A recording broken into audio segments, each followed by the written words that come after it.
Welcome to Not Milk Never Milk. Subscribe if you're lactose intolerant. You're starting now. Charge the Virtuoso Max to full to avoid interruptions, then plug the USB-C or dock it. Install Corsair ICUE if you're on Windows so firmware and profiles work properly. Once done, power on and choose the input, USB 2, 4 GHz dongle or Bluetooth. Watch the LED to verify the mode. Make sure your PC or console recognizes the device in sound settings. This prevents input conflicts and lets ICUE control EQ, microphone routing, and spatial audio later. You should update firmware first so performance and features are current. Open ICUE, follow prompts, and don't unplug during the flash.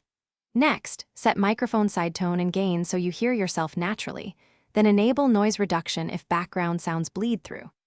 After that, pick EQ presets or build one for clarity, vocals, bass, or balanced, and toggle Dolby Atmos or Windows Spatial Audio to taste. This sequence stabilizes audio routing and prevents mic artifacts, ensuring consistent headset behavior across apps and games.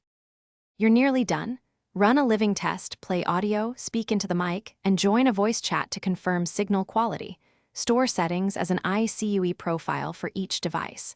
Prefer the 4 GHz dongle for gaming to minimize latency, and use Bluetooth when mobility matters. If something fails, repair the dongle, perform the headset reset procedure, and reinstall ICUE. Also verify firmware versions. That common troubleshooting path fixes most connection, mic, and audio sync problems, so you can get back to uninterrupted use quickly. Thanks for watching. If this was helpful, leave a like and consider subscribing. See you next time.